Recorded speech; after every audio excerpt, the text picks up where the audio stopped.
Here's my lovely audience.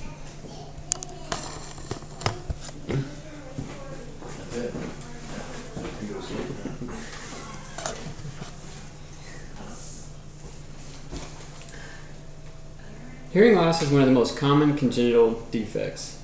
Quote, 2 to 3 out of every 1,000 children born have hearing problems, end quote. This is according to the National Institute of Health.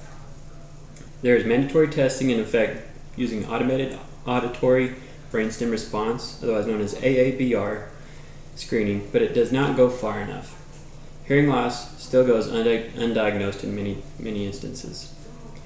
So why worry about hearing loss and detection in infants and small children?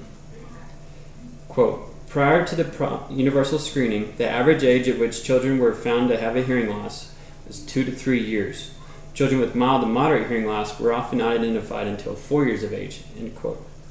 Ann M. Delaney, a PhD, a medical doctor, is the one who conducted this study.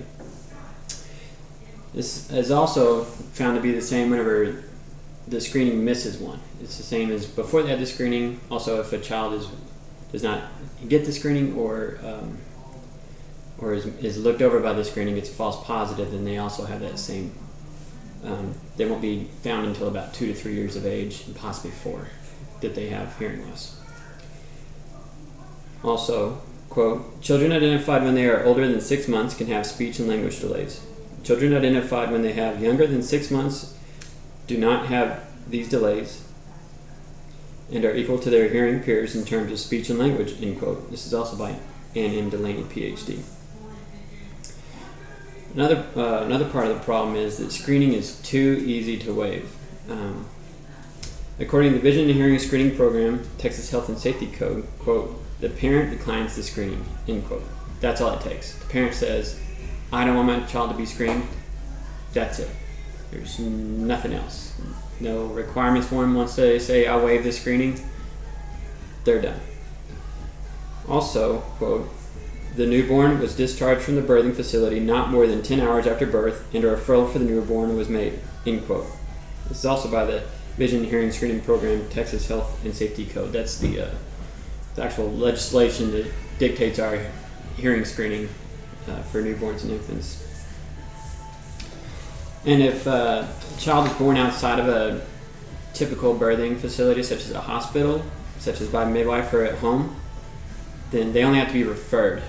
And there's no follow-up of the referral, there's nothing. So once the midwife says, I'm going to refer you to this doctor for hearing screening, the parent doesn't show up, that's it.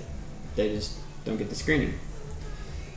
So this is all part of the problem, because if a child doesn't get screened, then they have a high likelihood of having speech and hearing problems.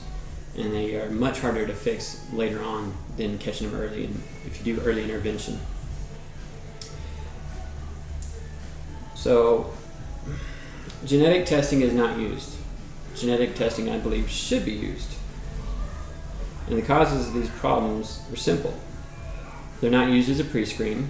They're only used after the fact. So, genetic testing is only used if the ABBR test catches it. Then they sometimes test to get the genetic defect that's causing the hearing loss or vision loss. They're sometimes linked. Then they will use a genetic test to make sure that there's not going to be anything as a syndromatic case.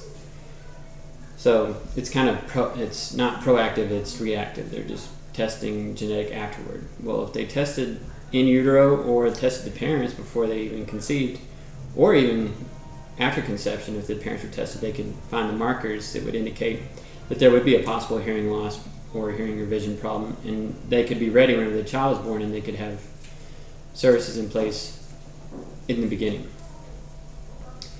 Cost of hearing aids and medical costs is very high for hearing impairment. Cochlear implants as well as hearing aids are very expensive, and to lower income families this might be a hindrance for them to seek help, and knowing that they're expensive, they may not want to do the screening in the first place. If you don't know there's a problem, you don't want to fix the problem because you don't know it's there. Also, the cost of genetic testing is very high. It's cost prohibitive, and it's a big problem. There's also false security in families with lack of history.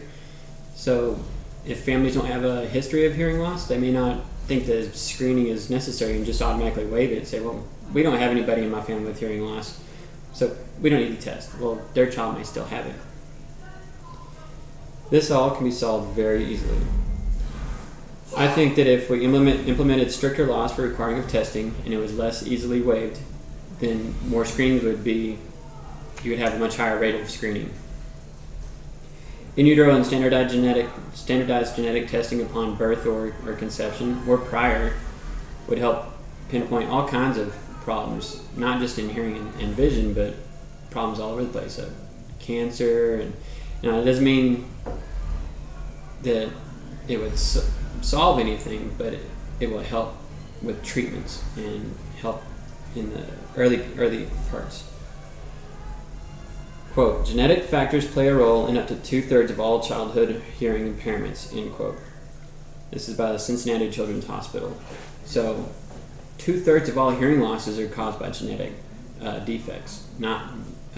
There's genetic, and then there would be developmental, which would be like in the womb something happens, or the hearing tube doesn't develop properly just out of nature. This means just by genetic testing alone, we could catch 2/3 of all hearing problems before they're even born. Also, after genetic factors are found, follow up with an AABR and then continue to monitor the child throughout their life. Just because they have the genetic predisposition doesn't mean that they necessarily will have hearing loss. So having the genetic testing lets you know that you really need to get it tested and that you need to continue to test with hearing, the contemporary hearing tests throughout their life, because it may develop later in life also. It could be at age of 4, it could worsen over time. So it helps catch that in the early beginning. We also need to bring about social awareness. A lot of people just don't know that it's a problem. They think, well, I don't need the screening. Why are they messing with my baby? If they do have hearing loss, I can catch it with clapping behind their head or making a loud noise and they startle. Well, that doesn't catch that, and that only is really good for total hearing loss. If they have mild to moderate or even more severe, they may still hear the clap and startle at it. So it's not a good gauge. We can do better. Why no progress in detection methods? I don't know. Implement genetic testing to find predisposed parents to show their risk and to help bring attention. In utero, genetic testing can identify predisposition for hearing loss and other issues. Then ABBR can be used to diagnose hearing loss level. This can prevent many developmental problems and costs associated with therapy and increase their quality of life. Thank you for your time. Do y'all have any questions? No?